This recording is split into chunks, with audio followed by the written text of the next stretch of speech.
Let me know when my stream go live. Are you gonna get a notification when my stream come on? You say yeah or no? That's a lot of letters. Once you come to the table. What? Come to the table and do your routing. Okay.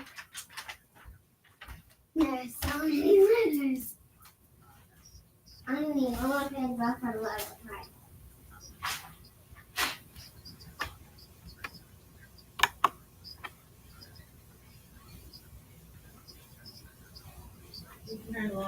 There we go. And we've been live for 40 some seconds. Let me see. Turn on this extra camera. Excuse me. Boom. So we got two cameras on. I'm over here somewhere.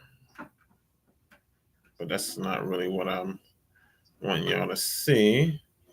I want y'all to be able to see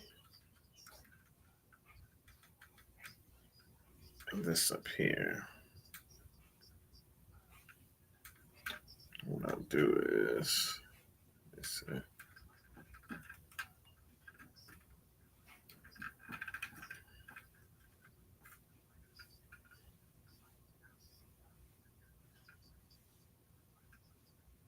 Oh, no wonder. This way over here.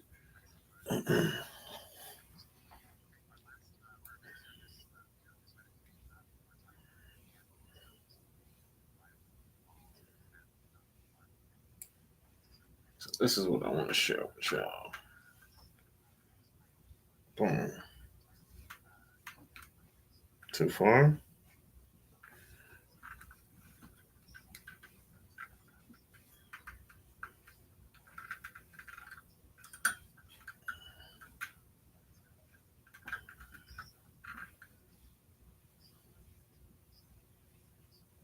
It's kind of what we're looking for. Let me take this up. All right, when I told y'all I was coming to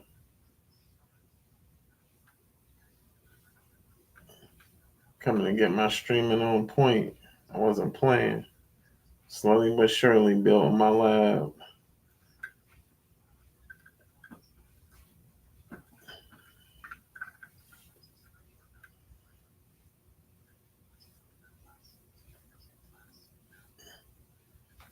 I think it should be.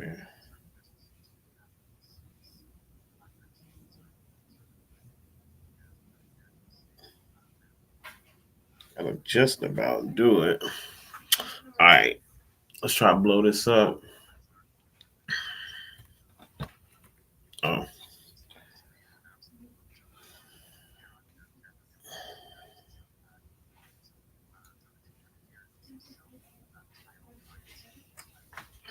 All right. So we're gonna work with what we got.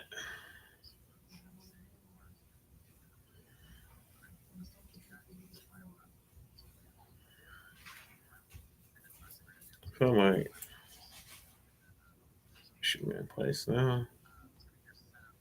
Oh, let's see behind me.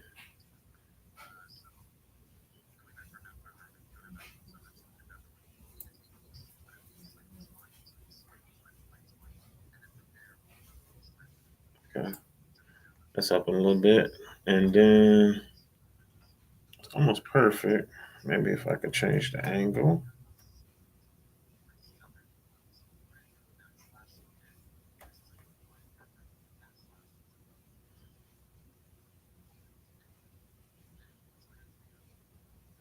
I don't know if y'all can see that or if y'all can't, but it don't matter because I'm gonna read it to y'all anyway. Oh, it's mirrored. Hold on, let me fix that for y'all.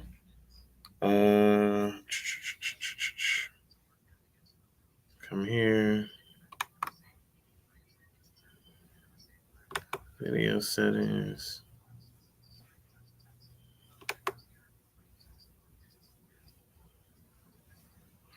Okay.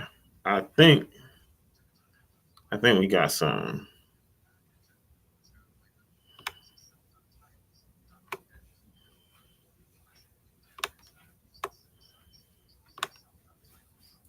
think we got what we need right here.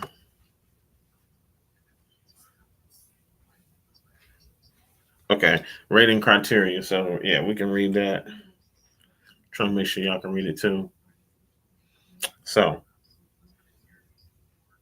finally, I know I should have waited and set up the stream completely before I pulled y'all in, but I wanted to. I don't know. I was just really excited to share this with y'all because I'm going to participate, and there is not very much time to participate. So I hopped on the pod game server on Discord, and once I logged in or once I joined the server, immediately I found out there was a game jam that was happening. Right, if you look at my background, I typically don't have that, but kind of like the well, yeah, we'll read about it. Pie Game Community Summer Jam 2024. Submissions open from June 29th to July 13th at 8 p.m. So we technically have until tomorrow night at 8 o'clock. I do not have to work. So we're going to be doing some streams as far as my progress developing a game for this game jam. I feel like this will be an awesome project because I am a noob. I am video game dev trash. Excuse me. Be nice to myself. But anyway, I really, really enjoy programming using Python. I really, really enjoy developing games or trying to develop games using Pygame, but I'm very, very new at it. So these exercises like game jams, even though I'm working on a larger project, gives me some time to drop everything and then try to apply what I've learned so far to um, something in real time. So I like it. I feel like it's a very much so strengthening activity. I'm not going to talk a whole bunch because I want to use more of my time to get to the actual jam. And I apologize if I'm lagging. I got a lot of stuff going on. I do have a new computer coming, but until then, please bear with me. Not used to running so much stuff at one time, so let's see. Pod Game Community Summer Jam 2024, hosted by Dirk Matisse. I guess that's Yvant 2000, Tank King Sukya, JC Works, Pie Game Community, hashtag Pie Game Summer Jam 24. All right, so here's the overview. Submissions, we already talked about when they're open till 8 p.m. tomorrow. You can either submit your project or leave the jam. I actually joined the game jam. Bask in the warmth of creativity and let your imagination sizzle. The Pie Game Community Game Jam returns this summer, bringing a heat wave of innovation and fun. Dive into the sunny side of game development, creating vibrant games that capture the essence of summer. Whether it's beachside adventures or cool evening escapades, your coding prowess and artistic flair are about to bring the hottest games to life. The theme, Interstellar. So now you know why I chose the background that I chose. It's for the Interstellar game that we'll be working on. The rating criteria: how well does the game work, or how well does the game capture the spirit of the jam's theme? So I'll go in. I'll try to make some interstellar looking maps. Let's see. How well does the game capture the spirit of the game jam's theme? Higher scores go to games that creatively interpret the theme or use it in unexpected ways. Already my mind's sizzling, right? I got some concepts that I want to use because I have not used them in the game I'm working on. But I feel like they're very necessary and I may end up implementing them in the game that I'm working on. I'm almost certain that I will. I just have not done that yet. So I'm going to use stuff like this to practice stuff for that. Um, let's see. Artistry. Another thing. So I talked about concepts. We should actually be writing stuff down. Ideas are great until you forget them, right?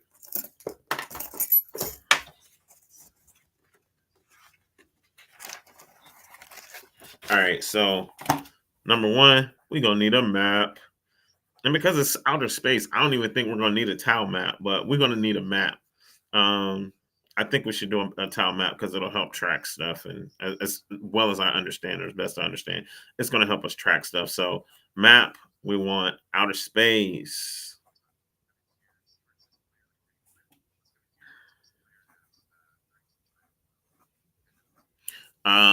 We should have a spaceship.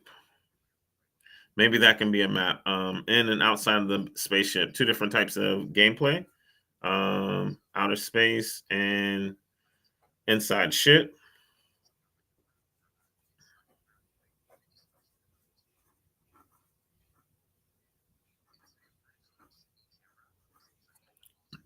Outer space, inside ship, planets.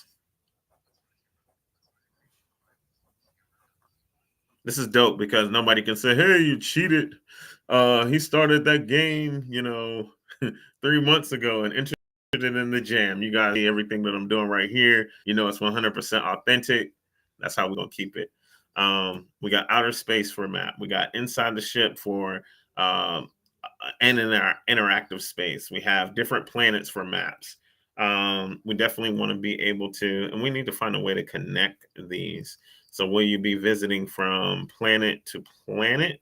Then that will really make the tile map viable, planet to planet.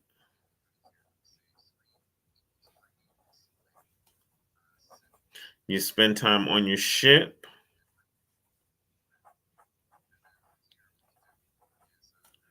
Time on the ship, and so I'm already going into the game design, so don't let me get too far down this rabbit hole. But time on ship does what?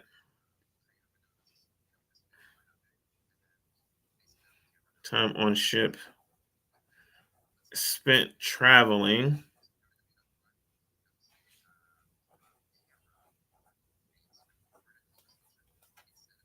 It also can be so anytime you enter back in your ship, you probably go back to full health. It can be a place for time on ship for travel, regeneration. Let's put regen. Time on ship. Let me see. I'll pause this right quick. I'm actually listening to some stuff at the same time. I love YouTube. But anyway, um, shout out to Alex Farrell. He's a really good Pi game programmer. I watch a lot of his tutorials. But uh, outer space, inside the ship, on planets, planet to planet. What are you doing on the planets? What is the purpose of you traveling to these planets? What is the obstacles on these planets?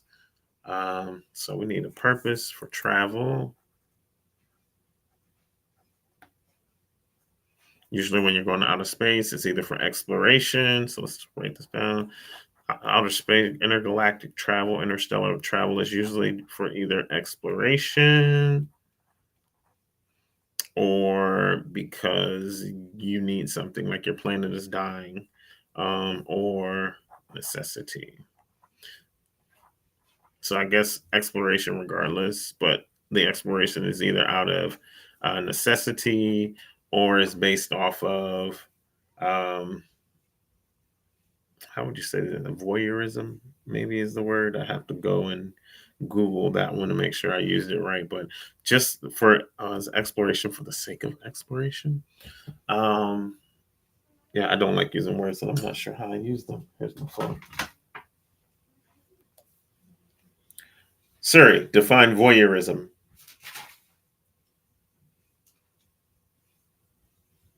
Oh, wow. No, I take that back.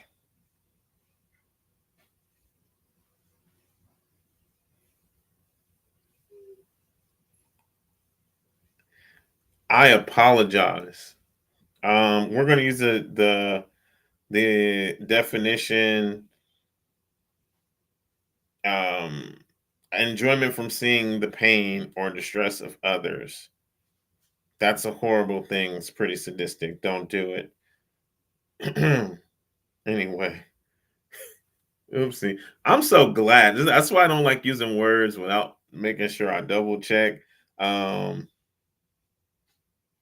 The word voyage got destroyed in that one. Holy cow! Or Siri just lied to me. Phew! All right. Exploration out of necessity or for scientific advancement. We'll say that one. Uh, yeah, wait.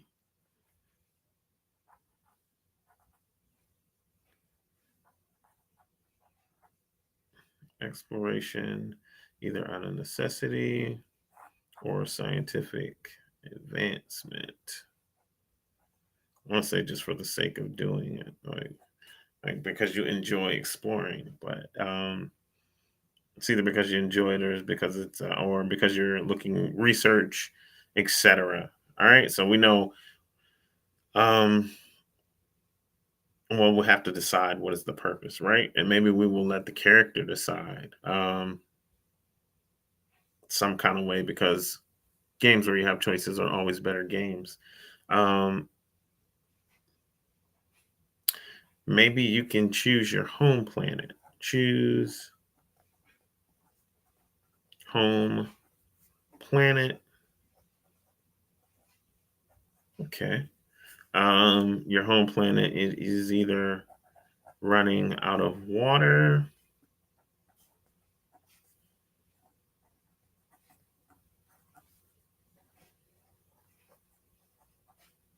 or home planet is either running out of water or what else could be happening on your home planet? Um, entering its golden age.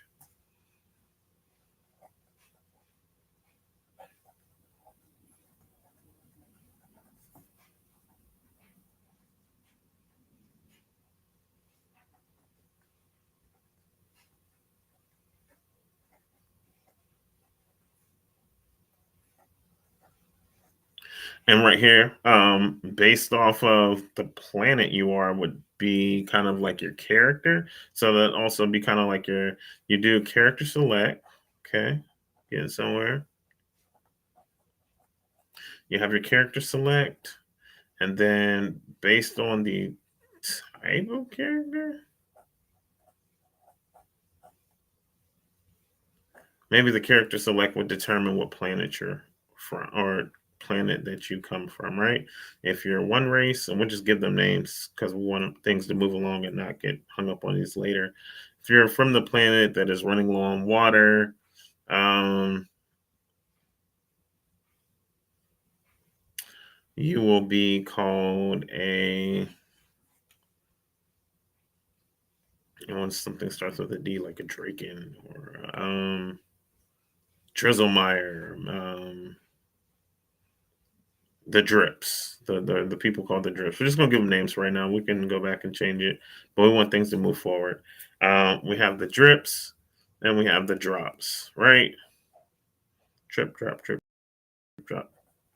All right. So the drops are entering their golden age and age of exploration, and we'll use technology to travel. So tech to travel for the drops.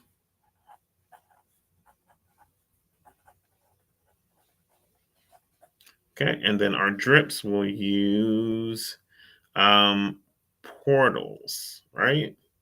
There won't even be no tech involved. They are a race of people that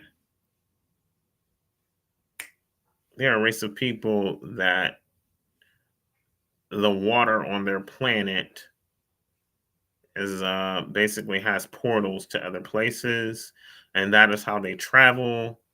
And then their constraint would be once they run out of water on their planet, they will no longer have an opportunity to go out and find some place to be their next world, right?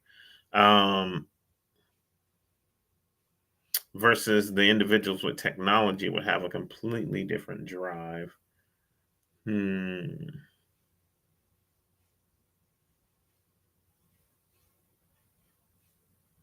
Something tells me that they could be warring over water, right? The water war. This is so turning into. There could be something more important, something else that's out there in space, but like water is life. Water is like the most important thing, right? has oxygen in it. All right, so the drops are wasting and polluting water with their tech to travel, waste and pollute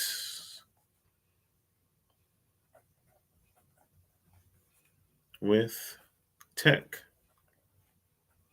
All right, so they got like all types of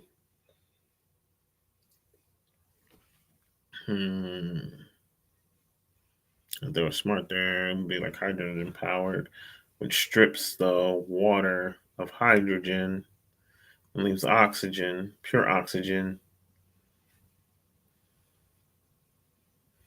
I'm not gonna go that deep into research right now. But yeah, so we could do something like hydrogen powered, basically disassembles the water. And so in order to fuel their machines, they have to deplete their water. So that gives a good like almost like a currency or like a balance thing. So waste and pollute water. No. We don't even need to pollute it. We'll just say it has to be a balance.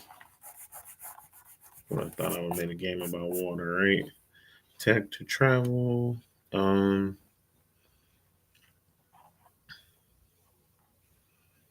Water is fuel.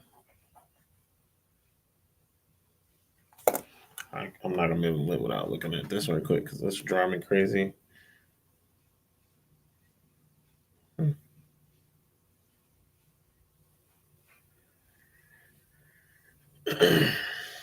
Yes, sir. Let's see. I need to take care of something really quickly. That would be.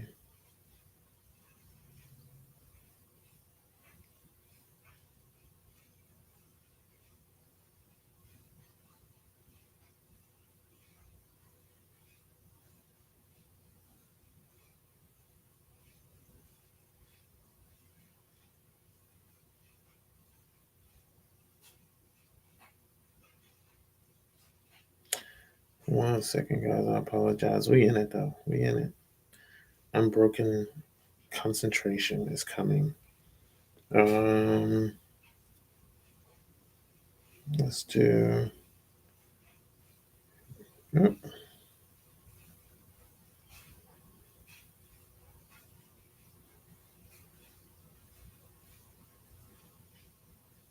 Thank you.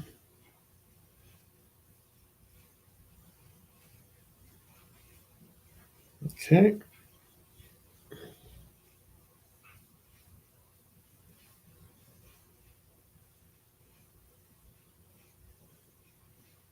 Okay, now that that is taken care of, I'll put this up to look at.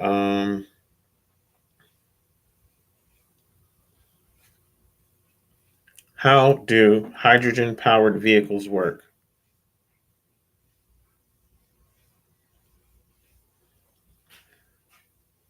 What happens to the oxygen in. No, I'm stupid for saying that. Excuse me.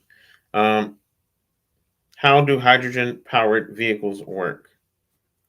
Shouldn't call myself stupid, but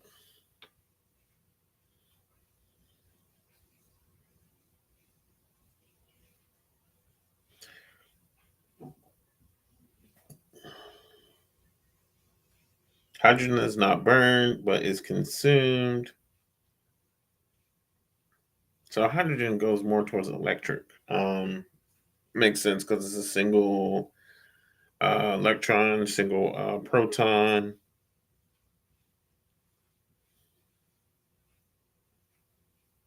So that would be if you want electric propulsion.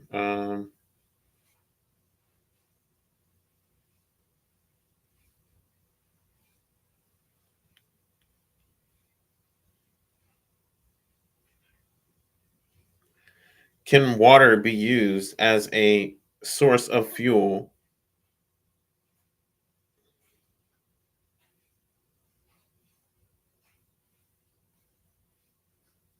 oxygen is combustible for sure.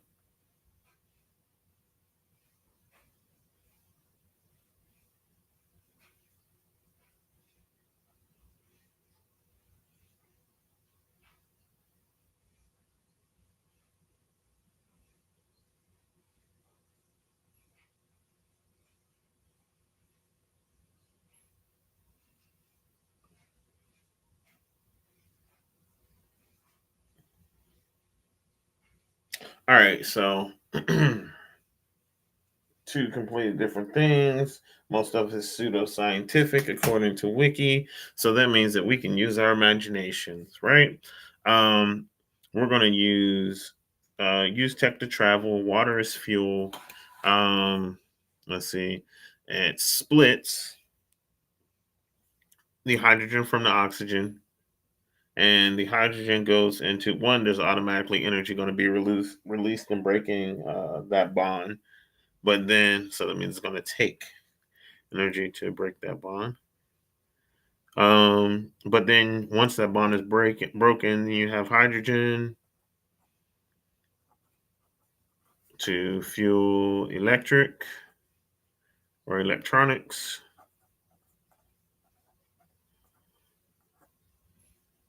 Ooh, this is getting good. Okay. Hydrogen to fuel electronics, oxygen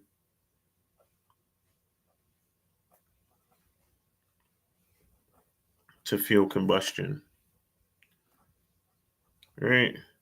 So we're gonna go with like electronics for modules and everything like that, and oxygen for combustion, like the thrusters and everything like that will be the combustion part. Obviously, there's going to be a formula to it. For every one oxygen molecule, you have two hydrogen and one oxygen. All right, so we'll come up with some type of system for knowing how far we can travel using oxygen, or like a distance per like amount of oxygen, and also a duration to keep um, your systems running. And then if you run out of hydrogen but you have oxygen, you basically would be flying dark. That would be dope. Like where you could still go and try to wing it. Maybe crash, maybe not. Because you wouldn't have like all your monitors and everything. So you can go, but you kind of are flying blind. And if you run out of oxygen, you'll know where you're at, but you'll kind of be a sitting duck. I think that would be dope. Um, okay, so uh, let's see. So tech to travel, water for fuel. The drops will be wasting water, basically, or essentially using water to travel. Um, and instead of, well, and even the names are starting to make sense because like a drip is a little bit of water and they're running out of water, and the drops are just like abundantly just wasting, dropping water. So I think that like it's actually not as dumb as it was started out sounding. Your drips, your drops. Let's see, hydrogen. Actually, I'm thinking about the dynamic for the drips though. Like, are they? Because if they're running out of water, they hold water sacred because they know that they can use water. So they'll be more like I don't know what to call that without being politically incorrect. Um, they're more like the ancient would be they'll be the ancients. They're ancient people. I don't say tribal, but they are ancient. I'll say ancient belief system. They will be the protectors of water.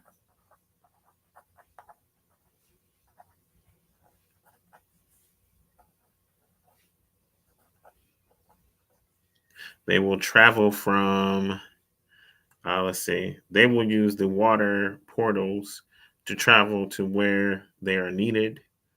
Um,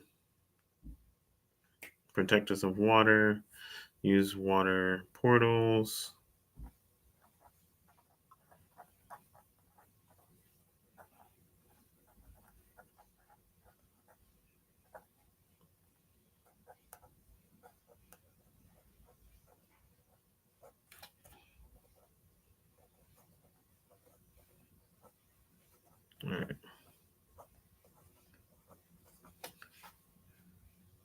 Let's see. Ancient belief system where they are the protectors of water, will use water portals to travel where needed, basically to stop the drops from like wasting and using all of the water. So in a way, I think if you are the that's like so that's a lot of game to develop in a little bit of time. Not saying that we can't do it, but I was even thinking like a split system where like if you're the drops, you think the drips are evil and they're like trying to keep you from exploring the universe. And every time that you're like, trying to collect water, they're fighting you to keep you out of the water. And if you are the drips, the drops are evil because everywhere that you're protecting the water, they're showing up and like just decimating the supplies. Um,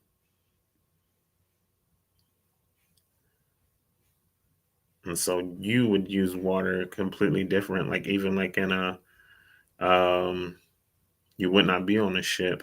You'd have some other type of habitation or cave or dwelling is what we'll call it. So one has inside the ship, other has inside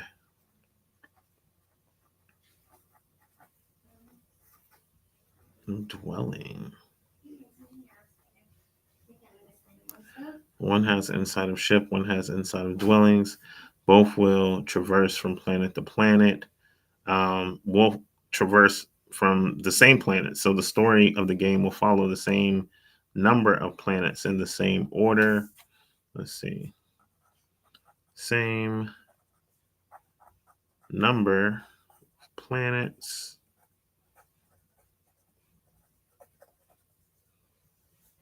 in same order.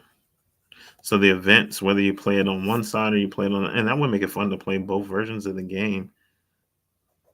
And either way, like you want to win with the character you're in. So depending on what side you're playing on will determine what side is supposed to win. Basically, I think that's fire. Same number of planets and same the same order.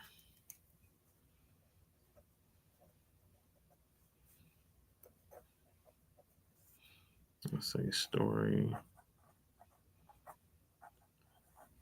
Same number of planets and say, well, that's what it's like that. Same order. Okay, that's good. Your purpose is either to protect or collect. Protect or collect.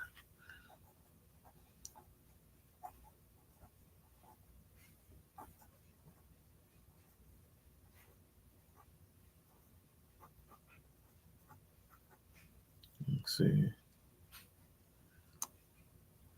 Space.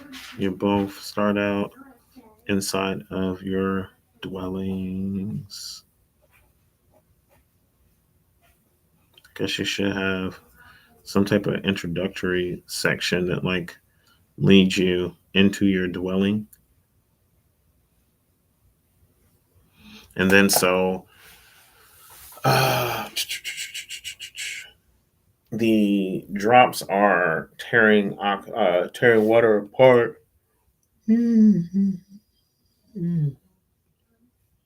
Excuse me, so sorry. Um,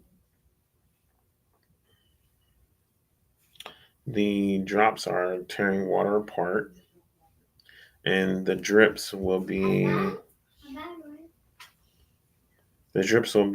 collecting water. They're like, I guess, condensation, maybe purifying water, but they're more mystical, so maybe they can touch the water.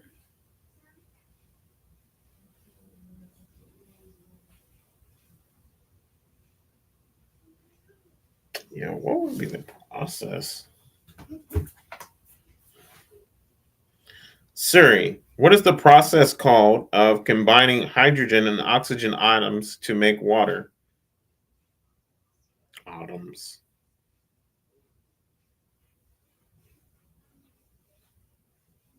Synthesis reactions. Yeah, usually water's a byproduct of other chemical reactions. That makes sense. If we really have some time, we can get into like some chemistry and make it where like the combustion and things like that, exhaust to give off these different things, and then the byproducts of those, like exhaust or the side products of the instead of the electric wouldn't really have many products. You could, but overall the combustion would have like products where you could take it and try to reverse those and turn them into back into water, or do reactions that give you water. When I think about it, I want to think like ancient, like mythical. They touch the water and heal the water or increase the water. Uh, so it doesn't really need that much of a scientific basis. That will help us out. Protect or collect. If you are protecting, you can basically fight to save the water. And then you can potentially have rain catchers, like the dew catchers, like some type of water collection systems. Say with some kind, I need to be assertive because we only have a little bit of time. So, what kind of water collections? Maybe we have like a dew system. We collect dew in the morning dew.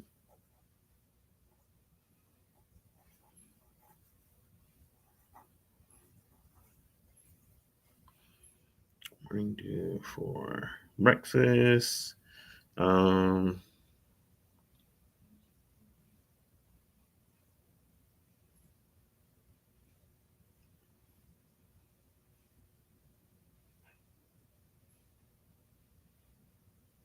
that's just one system, but I mean, we really only need kind of like a really basic game. So maybe morning dew, like the condensation. I could say you could mine ice. Sounds like frozen, right? Collect dew in the morning, mine ice from off the mountain to make like a glacier type of. We'll take like the Great Glacier. Oh, okay, time out. So we'll just do a really quick look. Like the morning dew is what they protect, eat, drink, etc. And then the other ones come and try to get the morning dew for their ship. So they'll both have morning dew will be like the biggest thing they're collecting. It's water, but they'll be looking for the morning dew, and then one will want to preserve it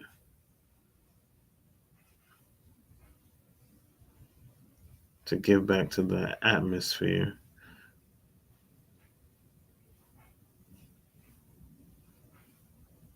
Or you can feed the morning dew to like some type of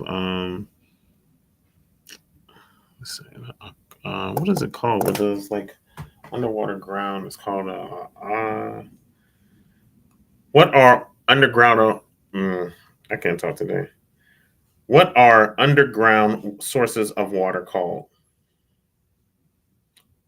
Aquifers. It is aquifer.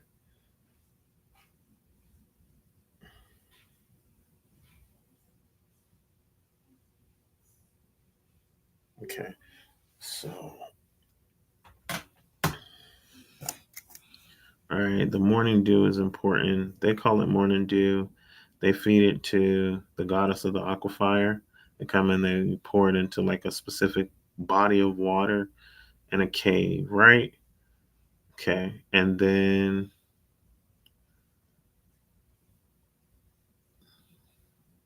the others collect the morning dew, but they don't call it that. They just call it H2O.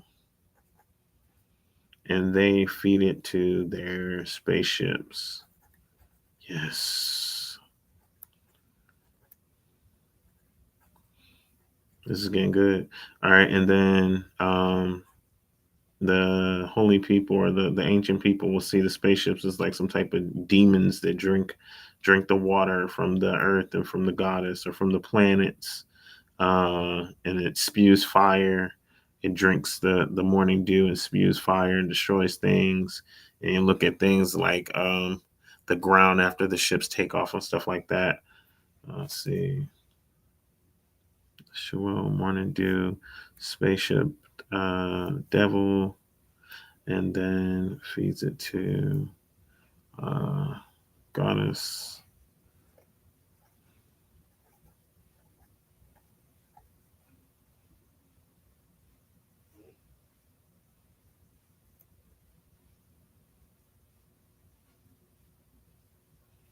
I don't know. We gotta come up with some type of lore, like where they keep pouring the water into like some type of crater to fill it up, and it's like maybe they're using the water to impregnate the land, uh, the morning dew or the sweet morning dew.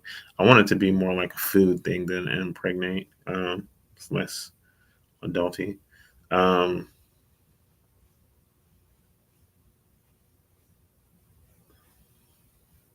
the earth has opened its mouth.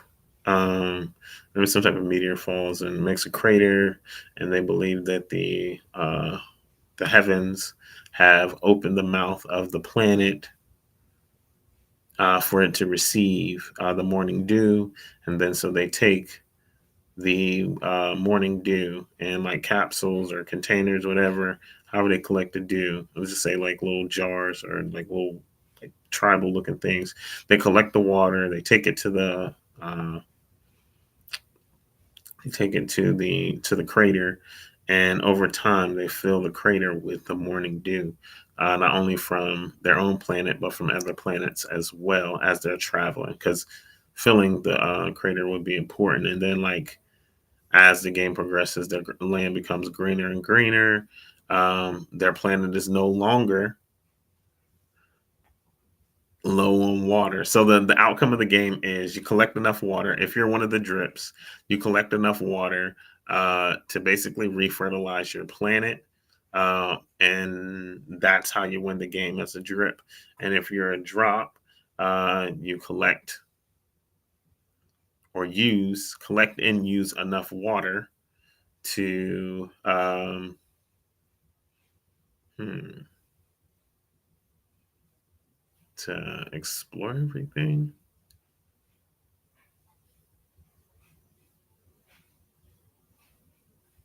What would be the end game for somebody who just wanted to explore, to make it to the furthest reaches of the galaxy, basically? So they're exploring. They're trying to get past anywhere, well, to uncharted land or uncharted space, places that have never been explored, and so the goal would be to make it to this mystical. Let's see, how many boards will we do?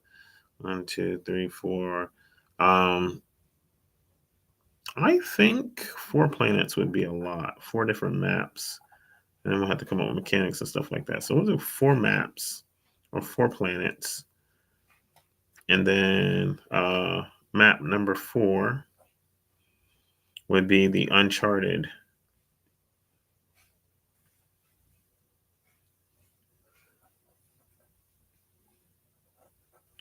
and that is where the game will end. Right.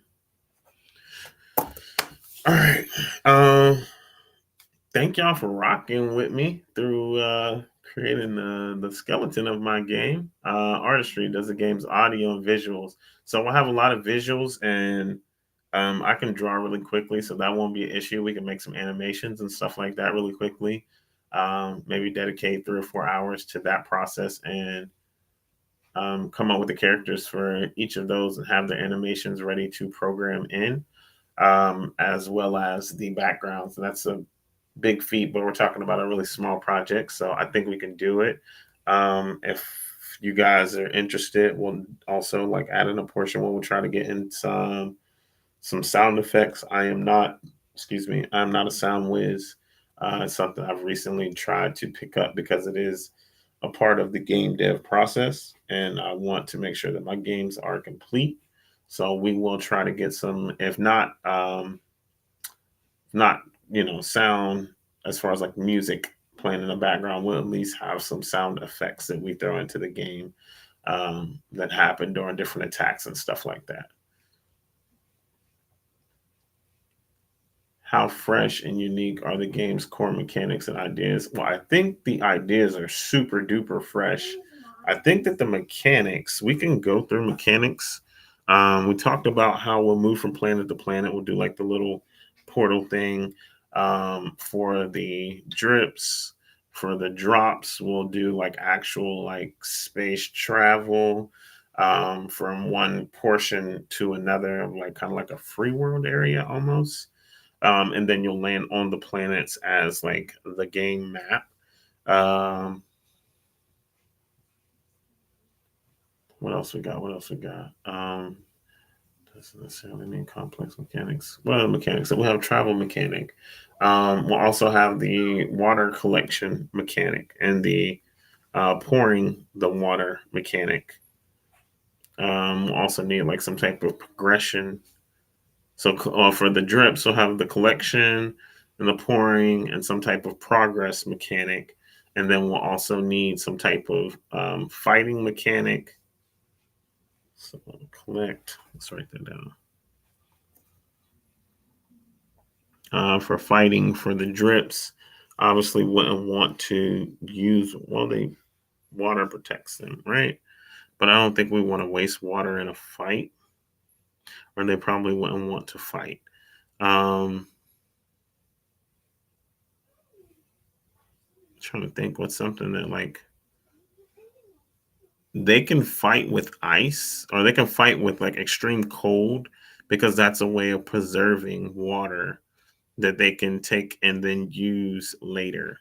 Ice, there you go. Morning dew, and then ice gathering. Let's see. Sub-Zero fights with extreme cold. So now we got some classes for enemies too, but you'll be able to, as a character, if you're a drip, you'll be able to use all those different powers. If you're a drop, then you'll fight one specifically with like that class. So you might fight one that has like the ice or the chilling ability, and they'll have a specific look. You might fight another. Excuse me.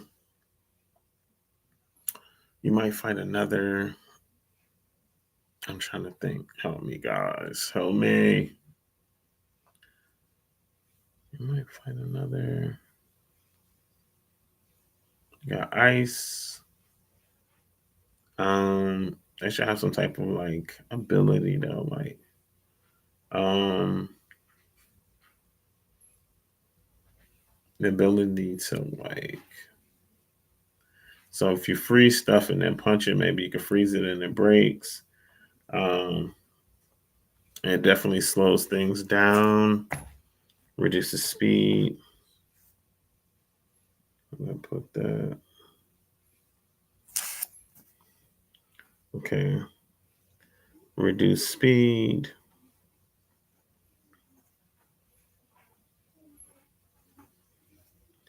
All right. I can do damage.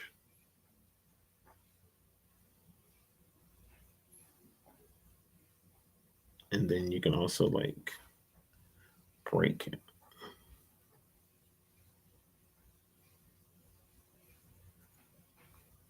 Can break ice to do damage also. Okay. What else can I do? It's coming together like really quickly. The other side, they can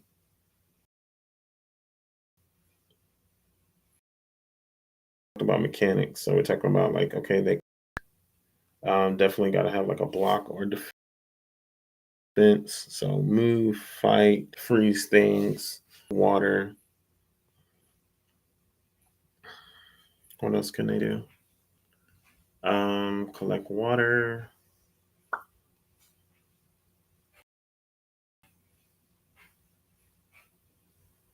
A mechanic for the progression. So progression. So,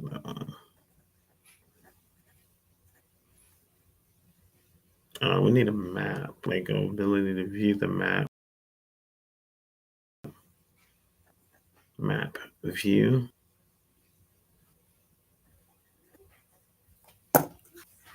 We need a way to view the map.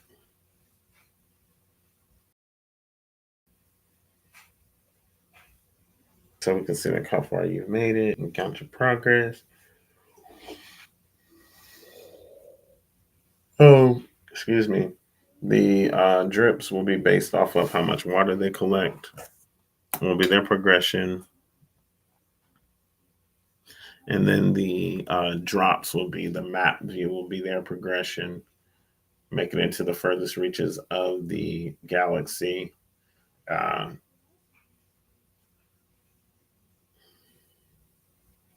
just for the sake of seeing what is out there. Uh,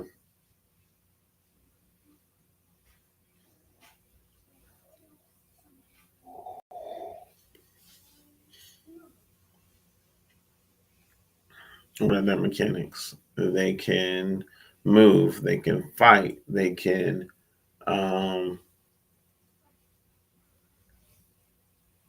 instead of doing things with the like hole in the ground, they would have a whole mechanic where they are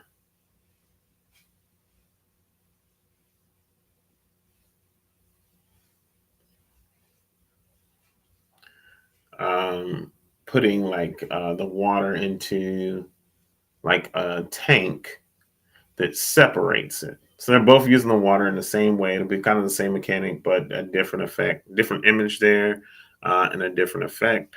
They'll both put water into like one's in a hole, the other's in a gas tank or in some type of barrel, and one will like fill up, the other will split. So one is gathering water, one is splitting water. And then we'll go to the separate parts, and then you will have electricity and oxygen, or navigation and power or combustion, basically the gas. You'll have navigation and fuel. So, boom, there you have it. Now, so that's the cave dwelling versus the ship mechanic. Um, you make it to the first planet. You're fighting. You're collecting. Um, you fight and collect. You go to the next place if you get enough, or if you can beat it. What are your weapons? Oh. Uh, you use science. You're already using water. I want them to be more fire based. Do I want fire based? Water or fire versus ice obviously is going to give them an advantage over the ancient people. Um,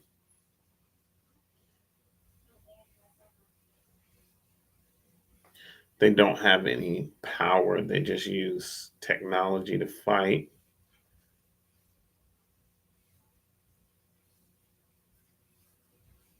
That would be a handicap. Um,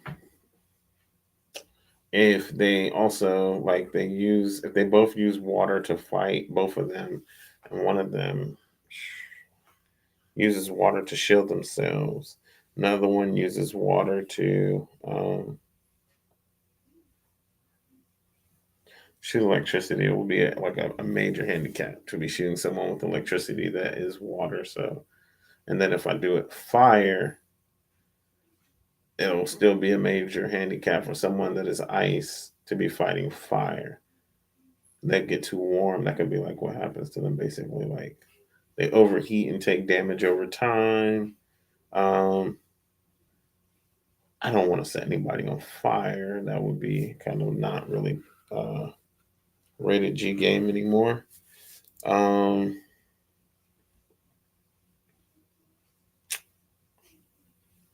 I don't want to set anybody on fire. Definitely don't want to use bullets. So how will they fight? I just need to choose something.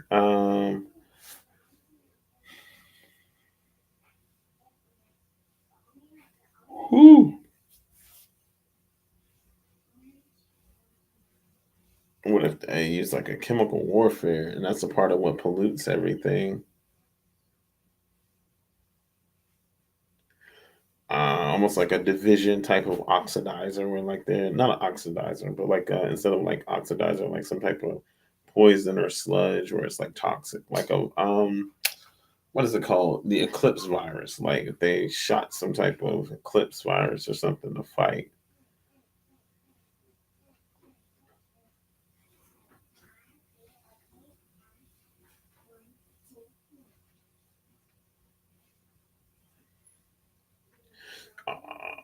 It needs to be completely different, a little bit of a gameplay. Like you're freezing stuff, you're fighting stuff on one side, the other side you are heating stuff. It's like a fire and ice type of game. Opposites.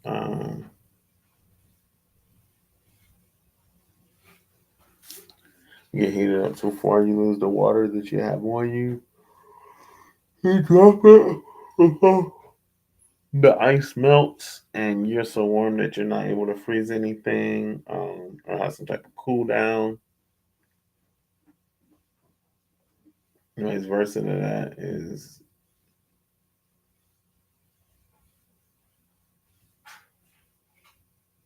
like a flamethrower.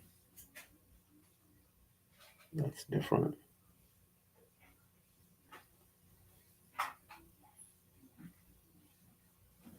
That could be a weapon upgrade. It's like a flamethrower. You can use oxygen to power your flamethrower. Um,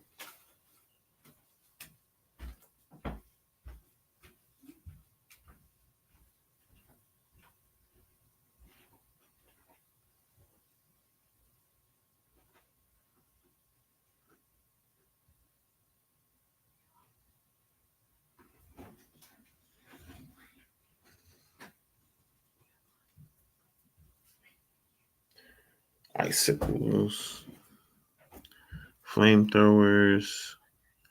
One is like projectiles. The other is like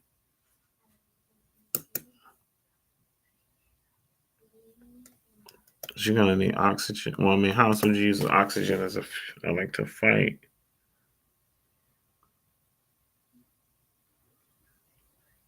Oh, you can use hydrogen for like some type of beam gun. So it's two different types of weapon. You can have a beam gun. Let's do beam gun. And we're not going to get too larger than life. Flamethrower. This is about as in depth as it's going to go.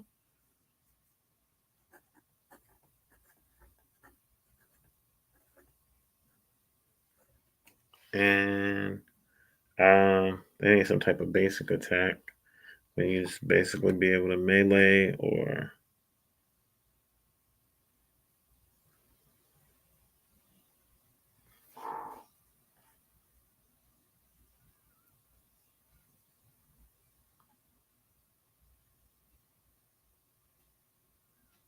some type of slingshot gun.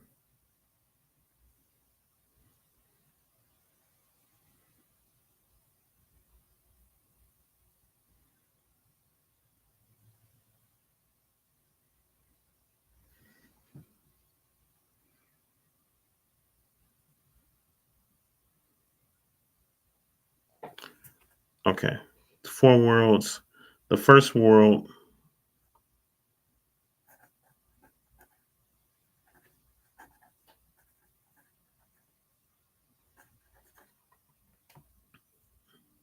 Um,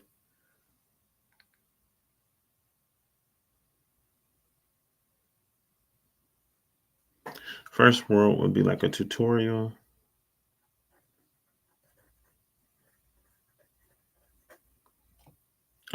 All about like learning how to do what it is that you do, and you won't really have much combat until the end of that world. Like, and then once you like have your first fight,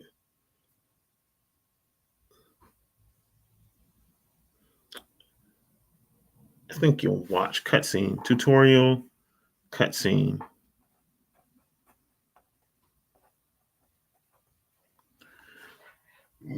Excuse me.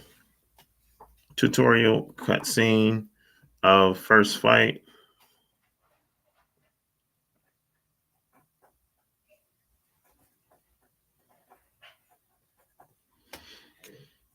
Excuse me. Tutorial of mechanics. So you learn how to collect water and stuff like that.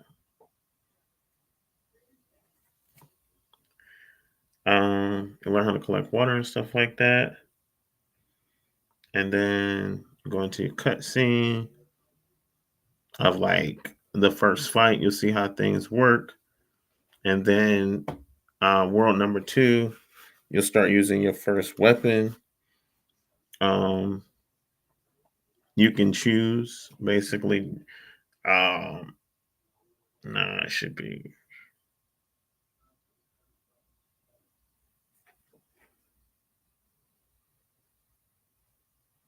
You should choose like the beam gun. Should be first one. The flamethrower should be. So this will be second world. You walk around with the beam gun. You shooting as lower enemies, lower resistance.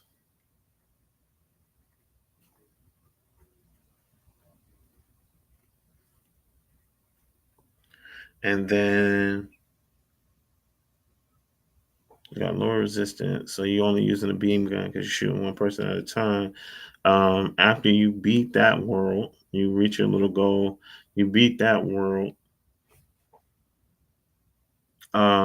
You go to the third world, but you need to step your game up. So you start using the hydrogen, and there's more hydrogen and less enemies. So it's like pew pew pew.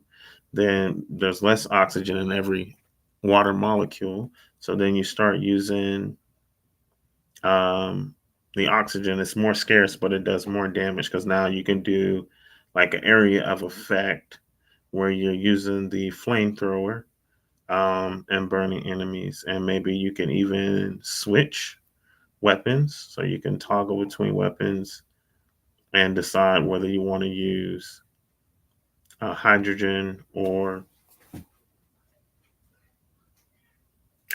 beam gun or the oxygen flamethrower. And once you beat or you get enough resources and kill enough enemies, you go to the fourth and final world.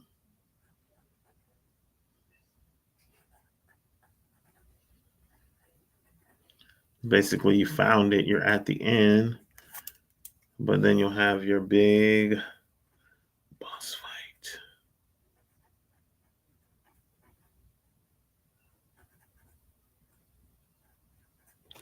Big boss fight on the fourth and final world.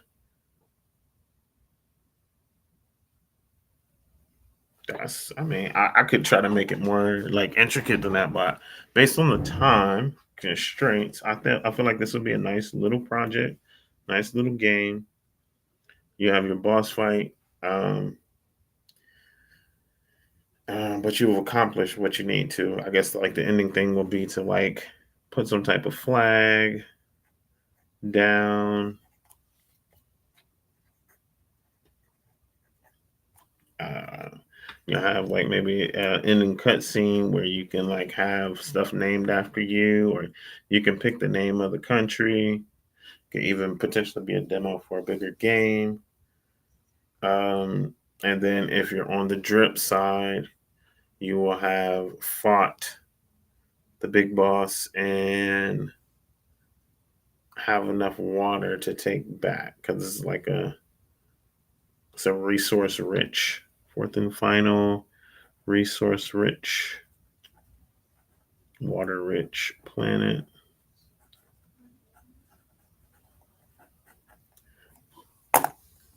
Enough water to take back, and there'll be like an end scene where your planet just starts to flourish because you filled up the crater, right? Um, that is dope. That is beautiful. So now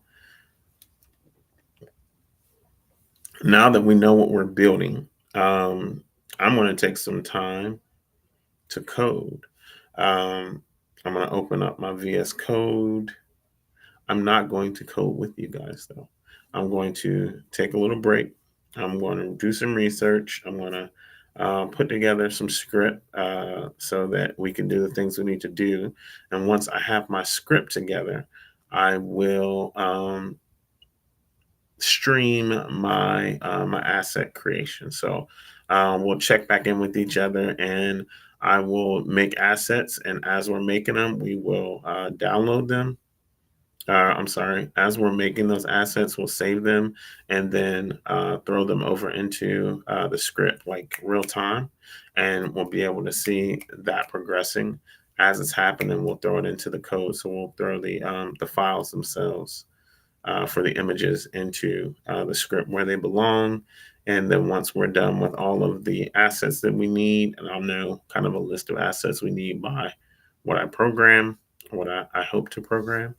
Um, After we have our script, we have our assets. We already have we just did our game design. Um, so game design, the actual script, and then we will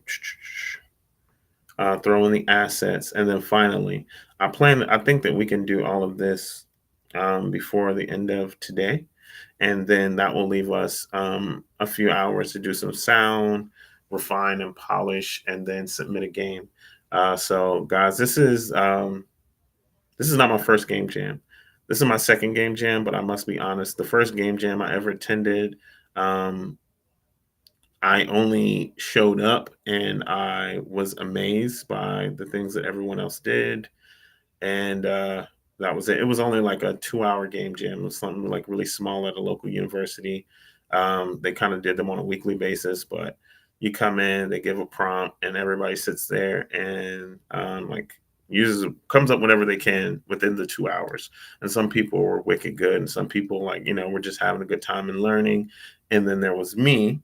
I would have liked to share something, but when I came in late, I came in with instead of the 2 hours, I had about an hour, and during that hour, I just worked on some art from a game that I was already working on. But when everybody presented, I really, really appreciated and enjoyed it. It also inspired me and let me know that hey, you can do this. Like there's literally people sitting in a room with you, doing exactly what it is that you want to do, and by witness, it is obviously possible to make games, and kick them out. I'd say my real passion is to make games where I'm able to sit and just code out of the top of my head. I'm not there yet. Um, and then just throw the assets in, tack on some music, and be done, and like literally become like a game making machine. And so that's why this opportunity, even with like such a short deadline, forces me to like get out of the procrastination, the prolonging, the over adding features and things like that. But the clock is ticking. Let me see. Oh, there's Alex Farrell. Hey buddy. Move you over here. That guy's he's pretty dope. And you should check out his YouTube. Let's see, but the clock is ticking. We've used an hour of our time. And so we have about 2.5 hours left in this 24 hours, and then a whole nother 24 hours uh, after that. So we have 26.5 hours left, and we just used one. So we came from 27.5. But I'm not going to waste any more time. We're going to keep this rolling. I will see you guys in a few hours. Be looking out for the stream to pop up. Wonder, is my other camera not really going on there? It is not like that anymore, so I am curious. I'm going to minimize that back down.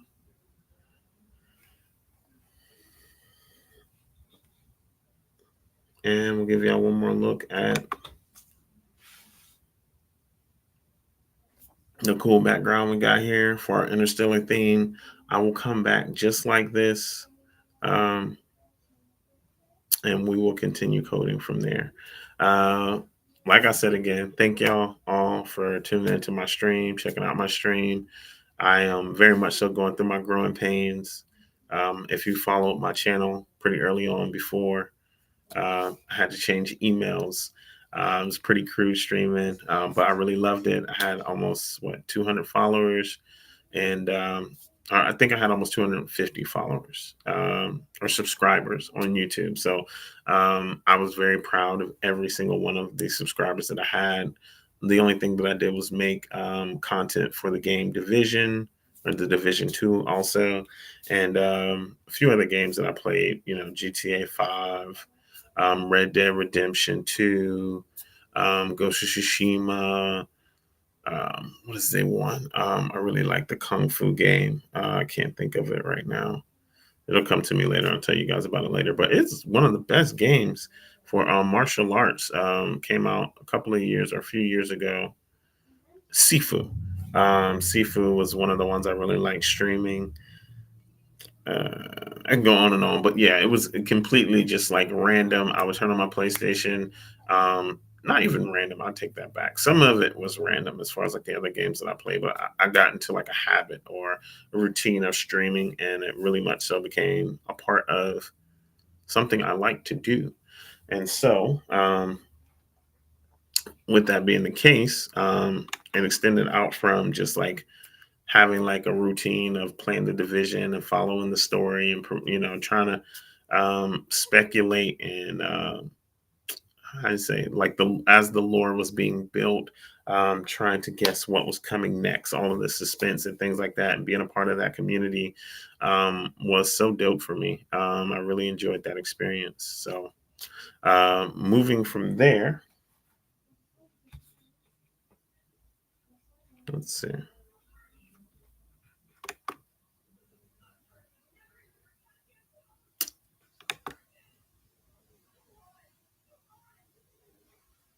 Let's see.